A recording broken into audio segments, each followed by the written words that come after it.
Assalamualaikum sahabat cerita Titi. Malam hari ini jam 20 lewat 4 menit. Dan ini adalah ceritaku yang saat ini sedang menunggu kereta jurusan Bogor. Karena tadi salah naik, harusnya naik kereta dari Bekasi ke Manggarai.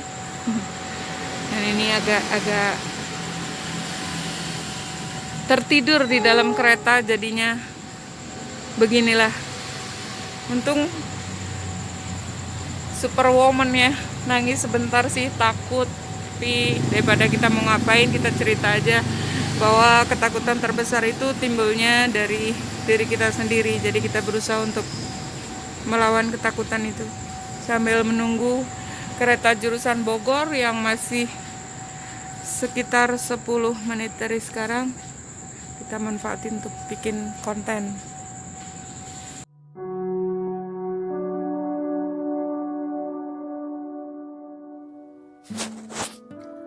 Sahabat cerita Titi, ternyata ketakutan adalah suatu tanggapan emosi terhadap ancaman. Takut adalah suatu mekanisme pertahanan hidup dasar yang terjadi sebagai respon terhadap suatu stimulus tertentu, seperti rasa sakit atau ancaman bahaya. Beberapa ahli psikolog juga telah menyebutkan bahwa takut adalah salah satu dari emosi dasar. Sebagian kebahagiaan, kesedihan, dan kemarahan. Ketakutan harus dibedakan dari kondisi emosi lain, yaitu kegelisahan yang umumnya terjadi tanpa adanya ancaman eksternal. Ketakutan juga terkait dengan suatu perilaku spesifik untuk melarikan diri dan menghindar. Sedangkan kegelisahan adalah hasil dari persepsi ancaman yang tak dapat dikendalikan atau dihindarkan. Mengendalikan rasa takut. Seluruh rasa takut dimulai dengan pikiran. Bagaimana kalau seandainya terjadi begini, begitu, jika ini, itu, seandainya, bla bla bla. Dan terus berlanjut dengan sesuatu yang membawa bencana. Aku telah menduga-duga apa yang akan terjadi, dan dengan cara yang negatif. Aku telah berlaku bodoh. Aku tahu telah berlaku bodoh. Aku tahu tentang teori meski sedikit, tapi teori-teori itu terasa buntu di kepalaku.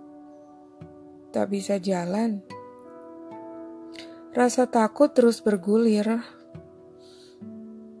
Aku ada dalam masalah. Itu yang terlintas di benakku tadi. Rasa takut adalah unsur utama dari rasa sakit. Rasa takut membuat rasa sakit tambah menyakitkan. Usirlah rasa takut, kataku tadi, tapi aku tetap takut. Usirlah rasa takut, maka perasaan sajalah yang tertinggal. Membiarkan berlalu, si pengatur lebih menyadari saat ini dan terbuka terhadap ketidakpastian masa depan, membebaskan kita dari penjara rasa takut. Sahabat cerita Titi, salah satu rasa takut paling besar buatku adalah berbicara di depan umum. Padahal pekerjaanku mengharuskan untuk aku sering berbicara di depan umum. Dalam acara keagamaan, pernikahan, pentas musik, atau juga forum-forum organisasi yang memakai jasaku.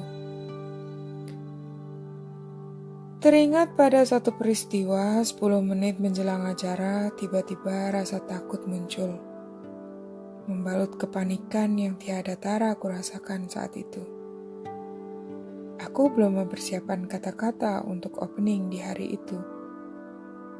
Dikarenakan hari itu, aku bersiap hanya menjadi manajer panggung atau pendamping bagi si penghandle acara. Aku tak punya ide. Otak tiba-tiba beku rasanya. Padahal kursi penonton telah dipenuhi pengunjung. Berharap mendapat inspirasi, kupandangi wajah mereka satu demi satu. Mulailah otak berpikir, bagaimana kalau aku tak punya apa-apa untuk diomongkan, untuk diobrolkan? Bagaimana kalau aku salah dalam berbicara? Bagaimana kalau aku terlihat bodoh? Aku mulai mengingat bahwa rasa takut hanya tercipta dari pikiran kita. Setiap mengingat kata-kata itu, motivasiku bangkit. Aku berani. Iya, berani. Seperti yang terjadi malam ini.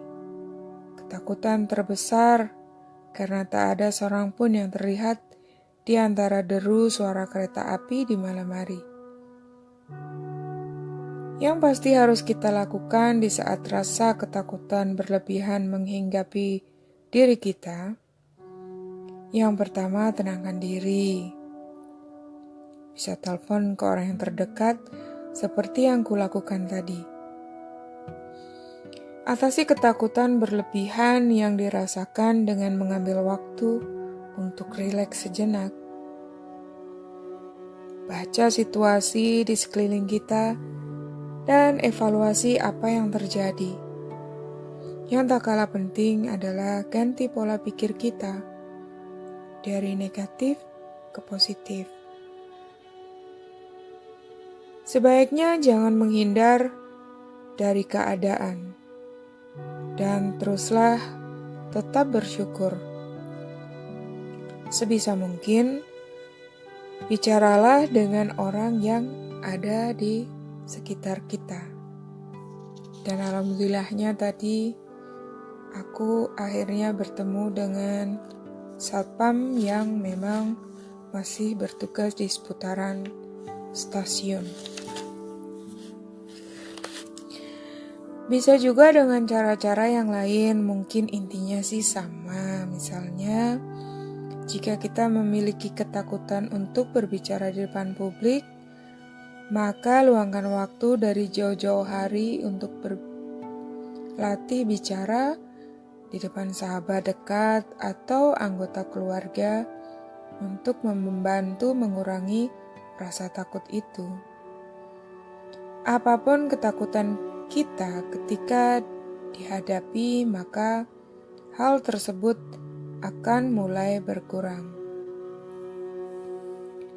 Teruslah berpikir positif karena ketakutan yang berlebihan bisa berakar dari bayangan dan pikiran negatif yang selama ini dibiarkan terus-menerus dan akhirnya meneror diri kita. Berusahalah meyakini bahwa semua akan baik-baik saja, dan membayangkan hal-hal positif bisa membuat kita kebal terhadap tekanan yang dialami ketika rasa takut datang. Menerima kenyataan akan jauh lebih mudah membuat seseorang merasa tenang dan lebih siap menghadapi ketakutan.